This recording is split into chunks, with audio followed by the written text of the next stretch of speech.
Hola, ¿qué tal? Soy el doctor Hernán Cabrejo, soy médico ocupacional, también soy médico psiquiatra, y el día de hoy vamos a conversar un poco sobre riesgos psicosociales para poder entender y sobre todo para poder prevenir algunas cosas. Hoy vamos a hablar sobre las definiciones de los riesgos psicosociales, los principales factores de riesgo, los efectos de estos riesgos psicosociales en el trabajador y en la organización y qué medidas de control podríamos aplicar. Hay que tener en cuenta que aquí en Perú hay un marco legal, ¿no? De la Ley 29783 y la Resolución Ministerial 375, donde indica que el empleador tiene que prestar atención tanto a los factores de riesgo psicosociales, esto quiere decir identificar los factores negativos, ya vamos a ver de qué se trata, y los factores protectores, ¿no? O sea, el contrapeso. Y mantener esto en un equilibrio, si es posible, positivo y si no, por lo menos que no sea negativo. Entonces, ¿qué cosa implica un desgaste físico y mental? ¿No? Esto es importante para no confundirlo, porque a veces confundimos uno con otro o pensamos que solamente es uno y no el otro, ¿no? El desgaste físico tiene que ver con la fuerza, ¿no? Con la actividad muscular que generalmente hacemos. Además de esto hay que sumarle pues el estrés, el exceso de trabajo, algún tipo de temor, episodios de ansiedad, que estos últimos, o sea, me refiero al estrés, la ansiedad, el temor, eh, el- implican un cansancio, pero de tipo mental, un desgaste de tipo mental, que es tan igual o a veces mucho más que el esfuerzo o el cansancio físico, ¿no?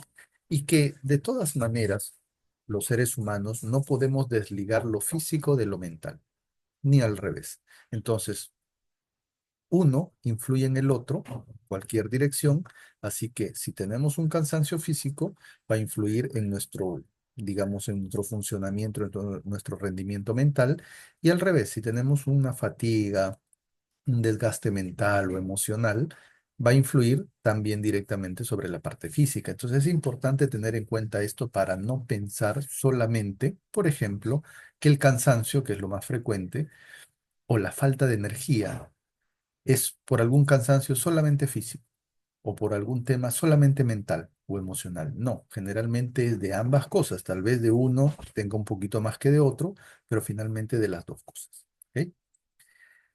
Los factores de riesgo psicosociales definidos por la Resolución Ministerial 375-TR 2008 nos dice que son aquellas condiciones que se encuentran presentes en una situación laboral, ¿no? Y que están relacionadas de manera directa con el ambiente, con la organización, con el contenido propio del trabajo o de las tareas que se realizan y que de alguna manera afecta el bienestar o la salud de las personas, ¿no? Ya sea física, psíquica o social.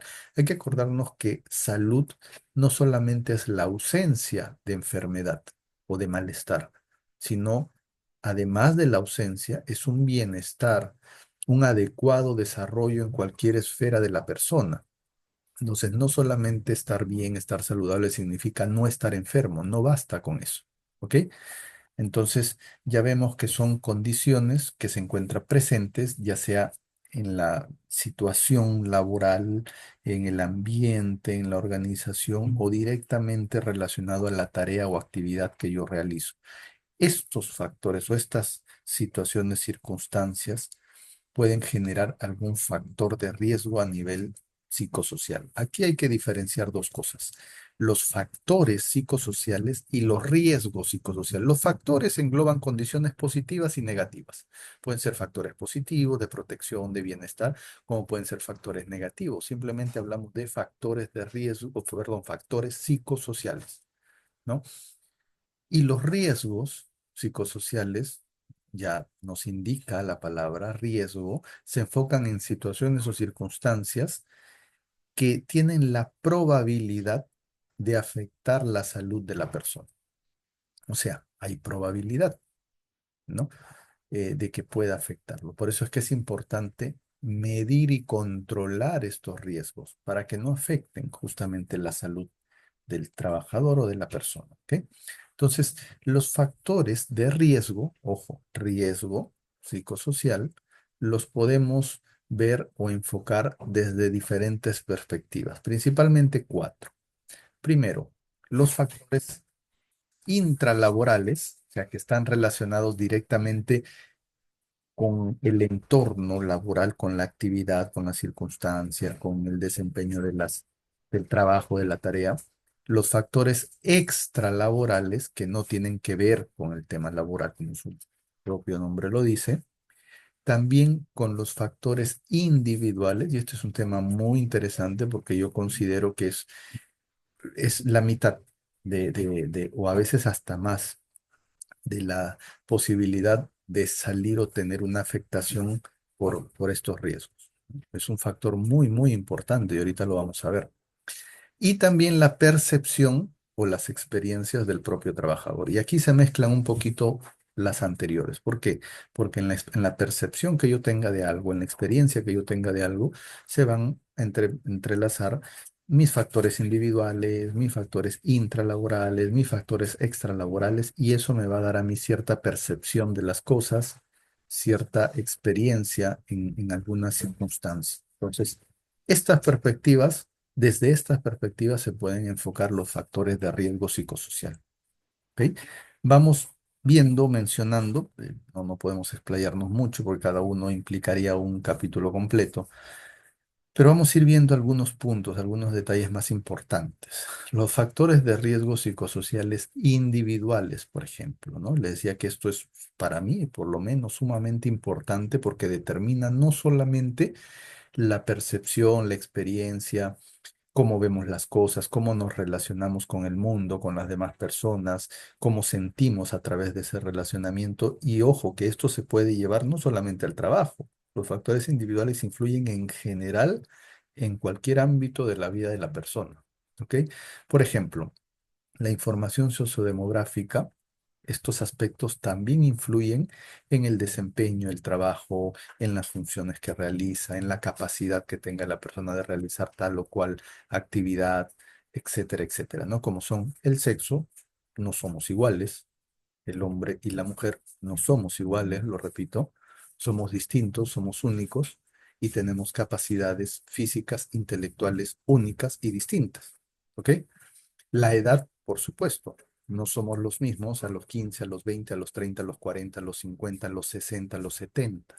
Nuestras capacidades no son las mismas, ni físicas ni mentales tampoco.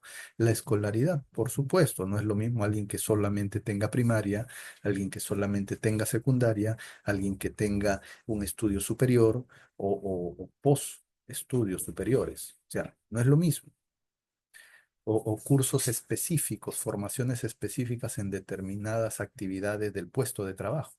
Por supuesto que va a tener mayores capacidades con respecto a los que no lo tienen. La convivencia con la pareja, ¿no? Se dice, bueno, a ver, para hacer un pequeño paréntesis, Sigmund Freud, el padre del psicoanálisis y probablemente uno de los personajes más importantes dentro del área de la psicología y la psiquiatría, planteaba algo con lo cual yo estoy muy de acuerdo, ¿no? Que es que el ser humano tiene dos pilares fundamentales en su vida, a partir de las cuales se van a determinar o definir el bienestar. Uno, el trabajo y dos, el hogar. Si uno de esos dos pilares no está bien, o si los dos no están bien, mucho peor, no vamos a poder tener una adecuada salud, una adecuada tranquilidad, un adecuado bienestar. Entonces, el cómo yo conciba o cómo yo me sienta o cómo yo esté en el trabajo tiene la misma capacidad, importancia y posibilidad de afectarme para bien o para mal que cómo yo esté en mi casa, ¿no? Y la casa o la familia se compone pues de muchas personas, ¿no? Muchos vínculos. Puede ser la pareja, puede ser los padres, pueden ser los hermanos, pueden ser un compañero de vivienda o puedo ser yo solo, ¿no? Entonces, ¿cómo está mi convivencia con mi entorno familiar, con mi entorno cercano? ¿Es saludable? ¿Es adecuada? ¿O no es saludable? ¿O es tóxica? ¿O es inadecuada?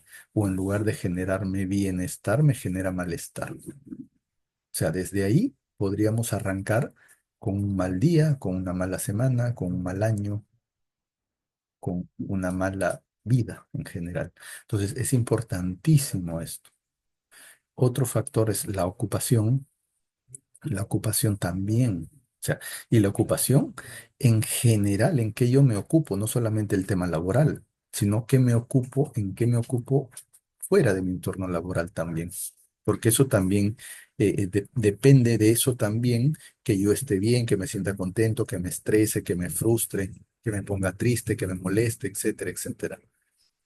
Las áreas de trabajo también. ¿Por qué? Porque cómo me siento yo personalmente, acuérdese que estamos hablando de factores individuales, cómo me siento yo, cuál es mi percepción personal en mi área de trabajo, ¿no?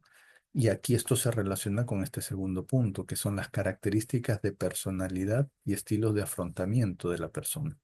¿Por qué? Porque la personalidad es la forma de ser de cada uno. Con eso nacemos, con eso crecemos, con eso nos morimos. No cambia, es como el color de piel. Puede modificarse un poquito en dependencia de ciertas circunstancias, ¿no? Es como la piel. En verano me oscurezco, me voy a un lugar de sol, de calor, me quemo un poco, me bronceo. Y si en invierno me voy a un lugar donde hay poco sol, donde hay frío, me blanqueo un poco más. Entonces, la personalidad es similar y se nutre o se adorna o se pinta un poco con mis experiencias, con mi historia de vida, con mi crianza, con mi entorno cercano, mi entorno social, mi casa, mi colegio, mis padres, mis hermanos, mi trabajo, mis estudios, etcétera, etcétera, ¿no? Entonces, hay personas que tienen diferentes rasgos o características de personalidad. Por eso es que podemos ver algunos que son, no sé, pues más tranquilos, más pacíficos, más calmados, otros son más ansiosos, otros son más sentimentales, ¿no? Les cuentan algo y ya parece que fuera su problema, hasta lloran, se lo asumen como si fuera de él. Hay otros que son más fosforitos, más impulsivos, más renegones, otros que son más fríos, más distantes. Y somos, ninguno es bueno ni malo, simplemente somos diferentes. Pero lo importante aquí es reconocernos, conocernos bien y saber que ciertas cosas a mí me pueden afectar más que a los demás, pero es mi tema, es mi problema, es mi característica, es como el frío. Hay quienes son más friolentos, hay quienes son más calurosos, ¿no? Entonces, para el caluroso, un poquito de frío en invierno estará bien y no por eso va a juzgar a los demás que están mal o al revés, ¿no? El que es, digamos, muy friolento en verano puede ponerse pues, algo más abrigado y por eso no va a juzgar a los demás que están mal.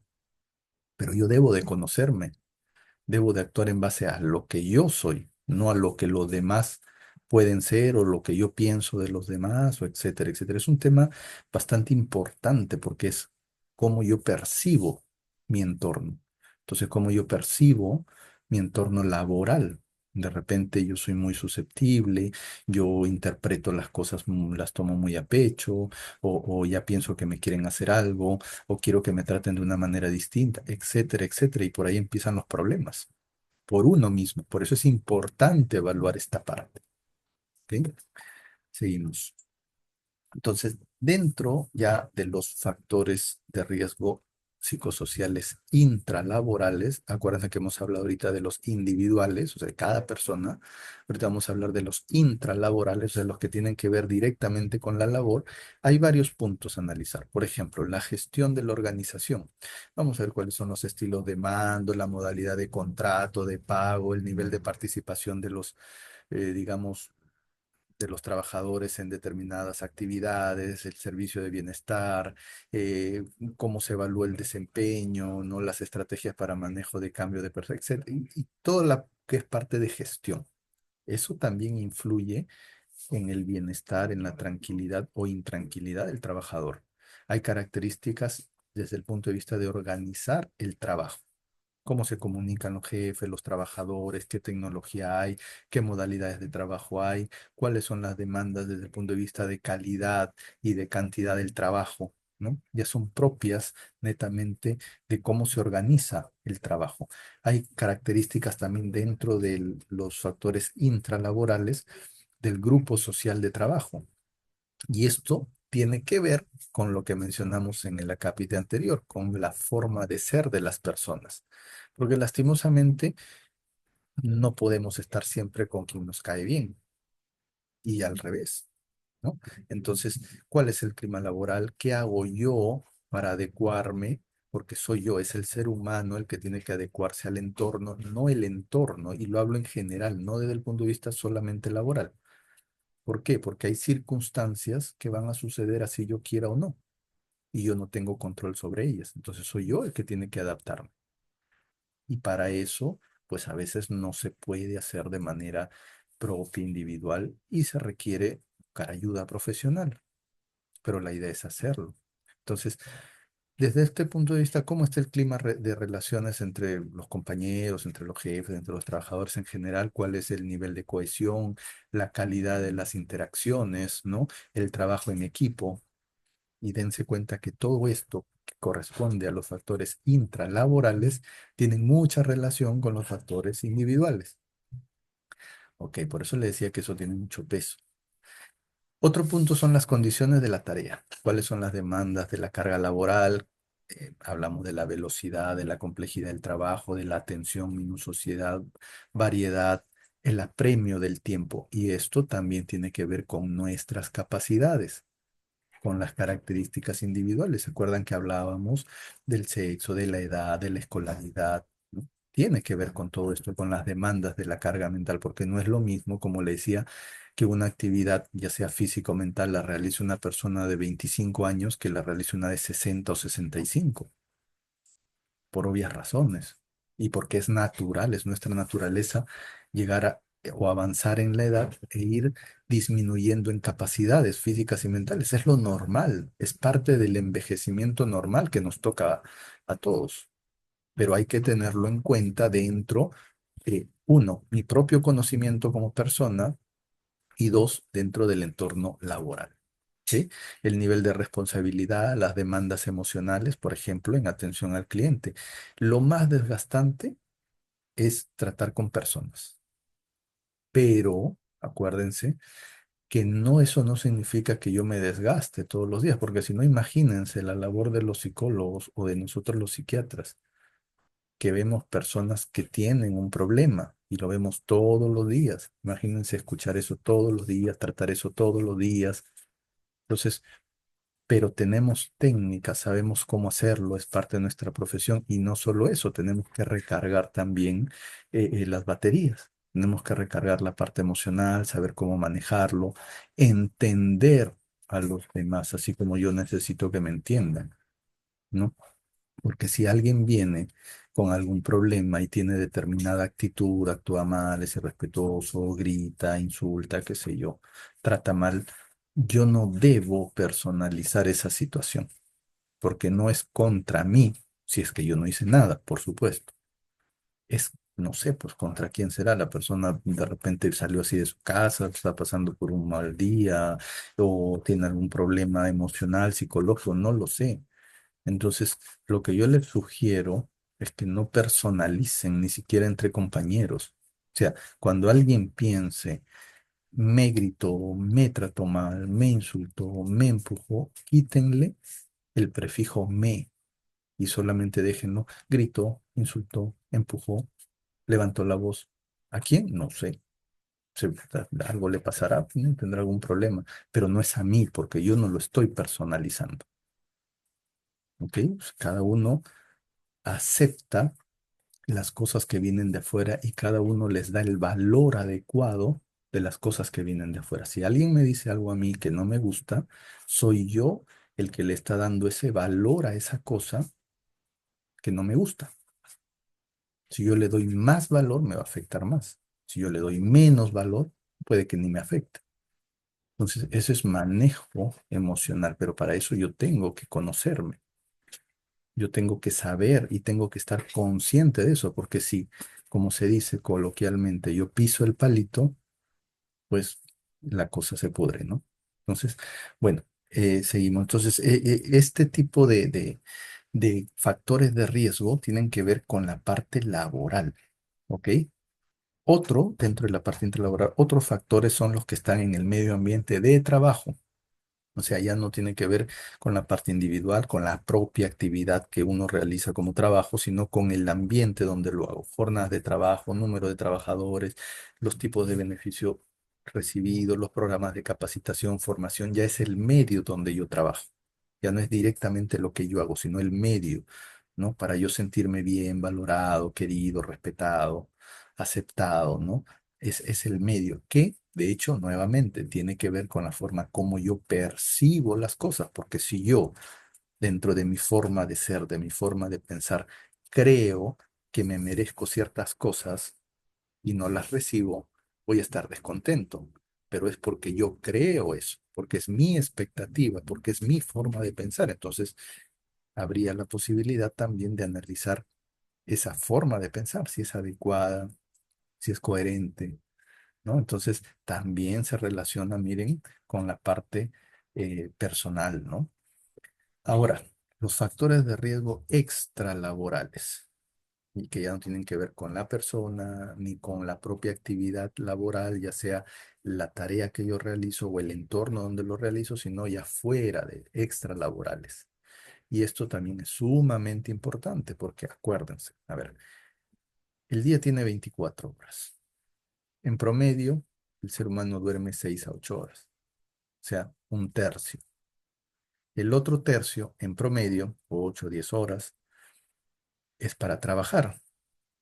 Y me queda un promedio de un tercio nada más para hacer otras cosas.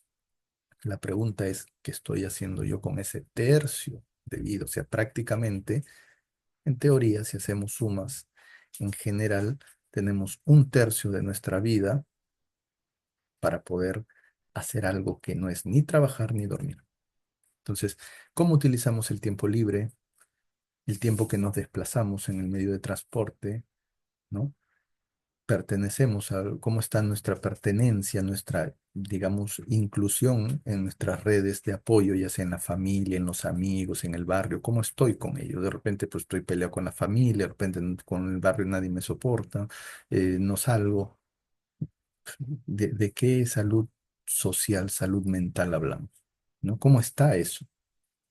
Las características de mi vivienda, cómo vivo, mi estatus socioeconómico, si tengo preocupación de que es una vivienda alquilada, una vivienda propia, si está en buenas condiciones, si me falta, si no tengo, si tengo, etcétera, etcétera, los accesos, los servicios públicos que tengo, si tengo, no tengo agua, luz, desagüe, etcétera, etcétera, ¿no? Y el acceso a los servicios de salud, ¿no? La salud es básica, así como la educación. Entonces, ¿cuál es el nivel de acceso que yo tengo cuando tengo una dolencia, cuando me siento mal, ¿no? ¿Cómo yo resuelvo, cómo yo mejoro eso? Eso también es importante fuera del entorno laboral y hay que tenerlo en cuenta. Entonces, como ven, los factores extralaborales también son una importante fuente de bienestar o malestar y que va a influir directa o indirectamente sobre el tema laboral. ¿Por qué? Porque influye sobre la vida de la persona. Y la persona, con todos esos factores que me influyen, se desenvuelve en los distintos ámbitos de su vida, social, familiar, laboral, escolar, académico, etcétera, etcétera. Entonces va a terminar influyendo también. ¿Qué vamos a hacer cuando evaluamos factores de riesgo o los riesgos psicosociales? Tenemos que realizar una evaluación objetiva y una evaluación subjetiva. El objetivo es ver, ¿no? Objetivo, de describir, determinar, ¿no? Las condiciones de trabajo y las condiciones de salud. Eso yo lo puedo ver si, no sé, pues si hay una silla que está rota, la silla está rota. Eso no tiene interpretación. Si hay un lugar donde no hay buena iluminación porque de los dos fluorescentes uno está quemado o los dos, pues es objetivo, no hay nada que hacer. Si en el tema de salud la persona tiene una enfermedad, porque se evalúa en el examen médico ocupacional, pues es objetivo, ¿no? Pero también hay una parte subjetiva, que es la más complicada, porque tiene que ver con los factores propios de la persona que hemos mencionado y con la percepción que esta persona tiene de su entorno, ¿no? En este caso, de su entorno laboral, que es la percepción y la vivencia del trabajador, cómo percibe, cómo vivencia su trabajo y todo lo que esto implica, los factores, ya hemos visto, laborales, ¿no? Entonces ahí influye mucho la parte personal también, por lo que ya hemos comentado también. Entonces es más complejo evaluar esto, ¿no? Es un poco más complicado, ¿no? Los objetivos de la evaluación de los riesgos son uno, eliminar, si es que se puede, no siempre se puede porque hay naturaleza, hay trabajos que por su naturaleza implican determinados riesgos, ¿no? O atenuar en todo caso también los factores de riesgo, en este caso psicosociales, que es de lo que estamos hablando, ¿no? Establecer medidas preventivas, oportunas y efectivas, ¿no? Que van encaminadas a fortalecer a la persona para desempeñarse mejor en su trabajo. Y herramientas para calificar, ¿no? El estrés laboral, para medir lo que anteriormente hemos evaluado, ¿no? Esto es el objetivo de la medición o de la evaluación de los riesgos, ¿no? ¿Qué factores deben ser evaluados? Lógicamente, individuales, intralaborales y extralaborales, porque son, digamos, los tres pilares que me van a llevar hacia el cuarto, que es la percepción de la persona, la experiencia, cómo percibe, cómo vive la experiencia, en este caso laboral, ¿no? Estos factores individuales, intralaborales y extralaborales van a conformar esta experiencia, ¿no? Por eso esos tres son los que se deben evaluar. Si hablamos de factores de riesgo psicosocial, tenemos que hablar del estrés laboral, ¿no? Brevemente, que es un sentimiento de tensión física o emocional. Y ya hemos visto que ambas cosas, lo físico y lo emocional o psicológico, se relacionan, no pueden estar uno sin el otro. Entonces, esto puede provenir de cualquier situación o pensamiento, circunstancia que me haga sentir a mí frustrado, molesto, nervioso. El estrés es una reacción normal del cuerpo ante todas las circunstancias de la vida.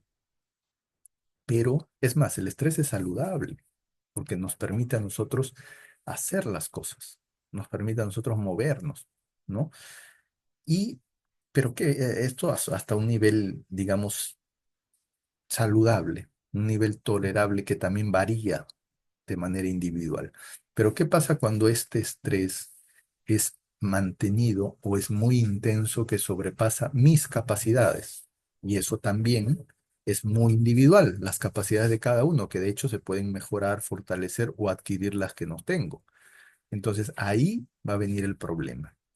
Ahí va a venir el desgaste emocional y físico, el agotamiento emocional y físico, y finalmente, ¿a qué nos puede llevar esto?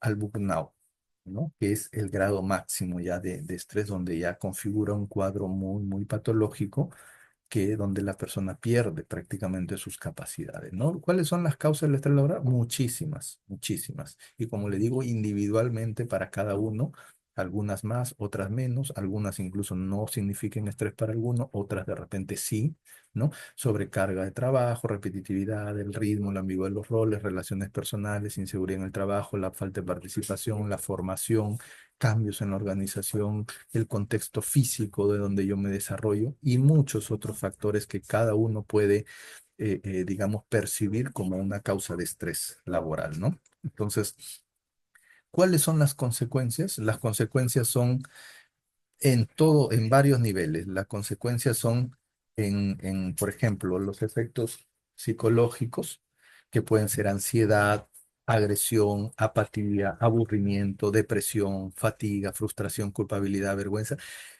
Esto tiene que ver mucho con el cambio de digamos, del estado de ánimo de la persona, ¿no?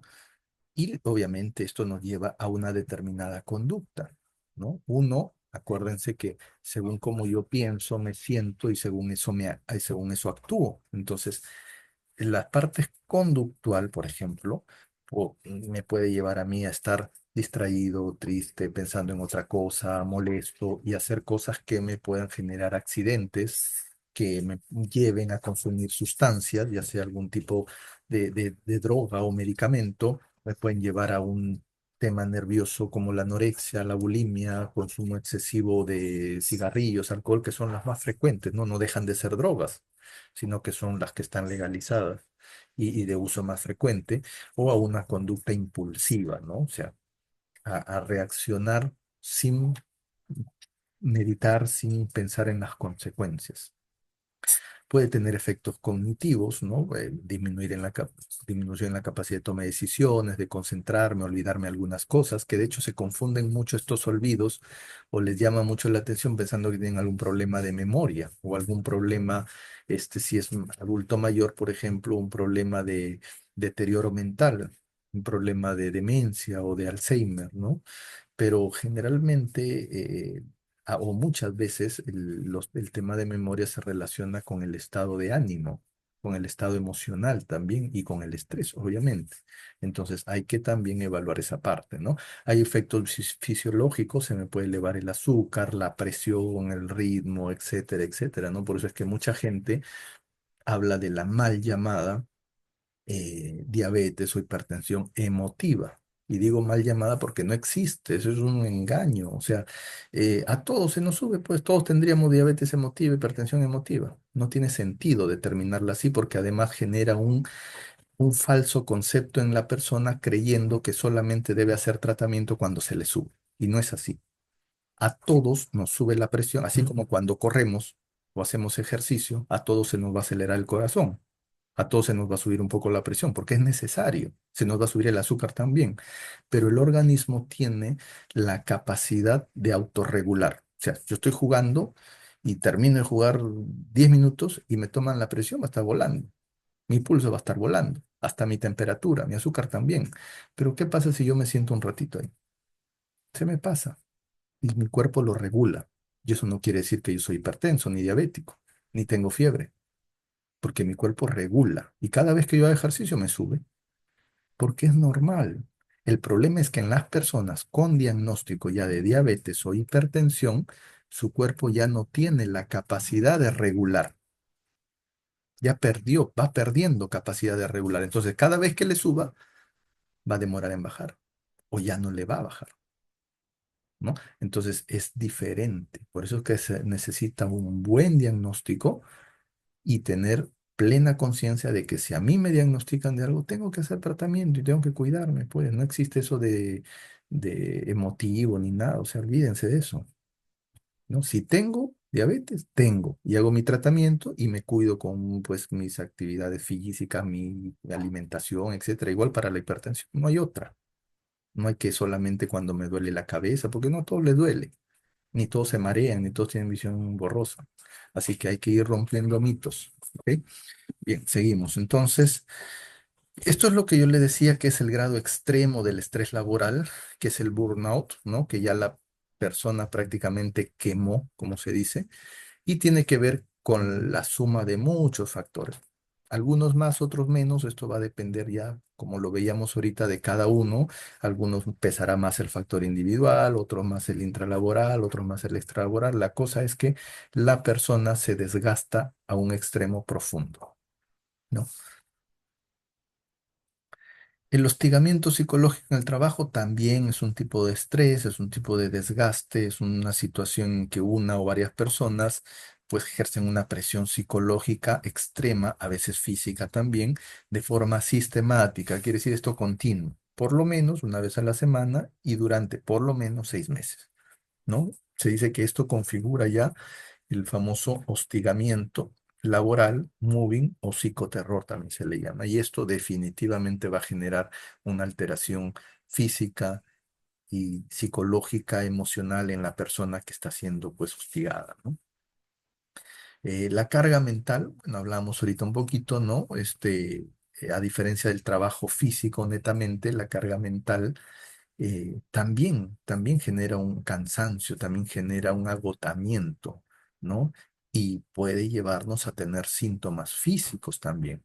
Y está determinada por la cantidad y la calidad de información que yo adquiero y que me piden también, y por el tiempo que yo tengo para desarrollar y que esto tiene que ver con mis capacidades, porque si a mí me piden desarrollar, pues no sé, una tabla Excel y yo sé, y yo me he formado, tengo cursos, he aprendido, pues no será muy complicado, pero si yo no tengo conocimientos en ese programa, ¿me va a costar o no? Seguramente para hacer una tablita me pasaré toda la tarde y eso genera un estrés, pero yo debo ser consciente de que pues necesito aprender habilidades para poder desarrollar mejor mi trabajo.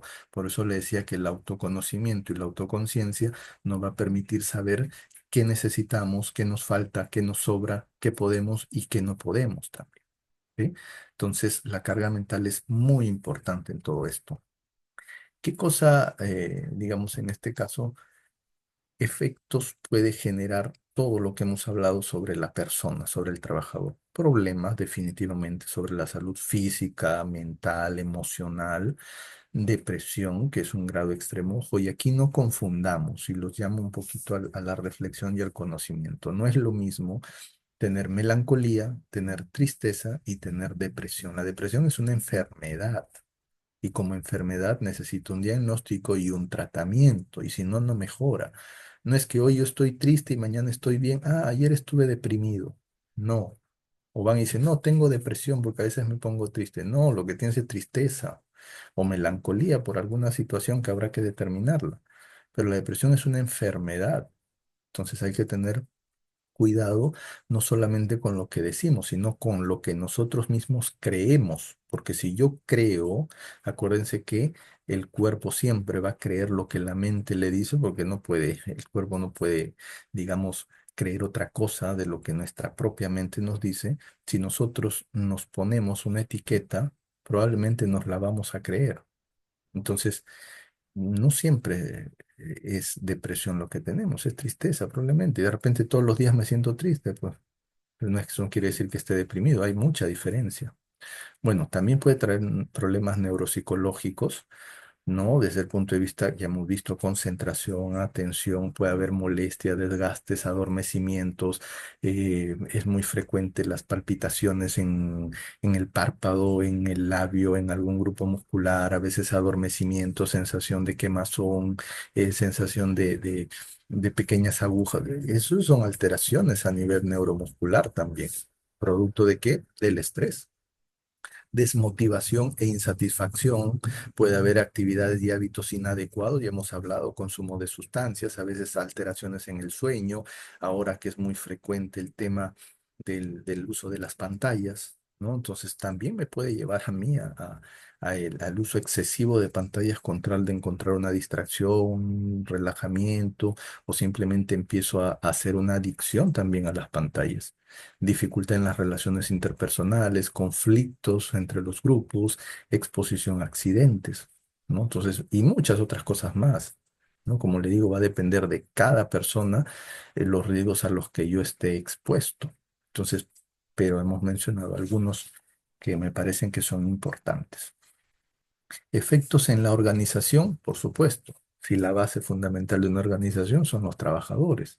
Entonces va a haber pobre identificación con la organización, desmotivación en el trabajo, problemas en la comunicación, incumplimiento de tareas y normas, errores en los procesos de trabajo y por supuesto el producto o el trabajo final, pues no va a ser bueno, va a estar mal. Entonces también hay una afectación secundaria o indirecta, ¿no? ¿Cuáles son las medidas preventivas? Como ya hemos visto, todos los factores de riesgo, todas las características que tienen esto y desde qué perspectiva lo podemos abordar, ¿no? Individual, intralaboral, extralaboral, pues las medidas de prevención van por ese camino también, ¿no? En el ambiente de trabajo, un buen diseño del puesto, la parte ergonómica, correcta iluminación, condiciones adecuadas, espacio adecuado, etcétera, etcétera. Sobre el individuo hay que ver las características, los propios estilos de vida saludable, orientaciones, evaluaciones, consejería, charlas, capacitaciones, atenciones, ¿no? Manejo y gestión de emociones, técnicas de asertividad, talleres de manejo de ansiedad, etcétera. Hay un montón de cosas que nos ayuden a nosotros a tomar conciencia, autopercibirnos, autoconocernos y de alguna manera, como les repito, saber quién soy, saber dónde estoy yo como persona, qué me falta, qué me sobra, qué tengo, qué no tengo, qué quiero cambiar, qué quiero mejorar, ¿no? Y un montón de cosas para poder, no solamente en el tema laboral, sino desempeñarme bien en todos los ámbitos de mi vida. Y sobre la organización, mejorar, fortalecer los sistemas de liderazgo, dirección, ya un tema de gestión, básicamente, ¿no? Evitar conflictos, ambigüedad de roles, fomentar la integración, apoyo de grupo, promover clima laboral, mejorar los sistemas de comunicación. Las medidas preventivas pueden ser primarias, cuando no hay nada, pues yo prevengo las cosas, ¿no? El examen médico ocupacional, perfil biopsicosocial, ¿no? Establecer políticas en vistas a evitar, a mejorar las condiciones. La secundaria, cuando ya se están dando las circunstancias, se están dando las condiciones, los problemas. Y la terciaria, pues, cuando ya se dio y hay que hacer una recuperación, ¿no? La reinserción o readaptación psicológica, los tratamientos que puedan tener, el acompañamiento, el seguimiento, terapias, etcétera, etcétera, ¿no? Entonces son a tres niveles. Lo ideal es que la primaria de mejores resultados, haya poquitas secundarias y lo mejor que no hubiera terciarias, ¿no? Aunque de todas maneras hay, y hay que tomarlas y hay que abordarlas, y esto depende de ambos lados, de la persona y de la organización a través de los profesionales indicados para abordar estos problemas. Finalmente, acuérdense que llegar juntos es un principio, ¿no? Mantenerse es un progreso, pero trabajar juntos es un éxito. Esto lo decía Henry Ford, ¿no? Y no solamente se aplica al tema laboral, sino esto lo aplicamos a la familia, lo aplicamos en el tema académico, en el tema social, y va a depender más que de las circunstancias que, les repito, muchas veces no las podemos cambiar ni manejar, de la persona. Por eso es que hay que trabajar mucho con nosotros mismos. ¿Ok? Bueno, eso es todo respecto a este tema. Espero que les haya resultado interesante y agradezco su atención. Hasta otra oportunidad.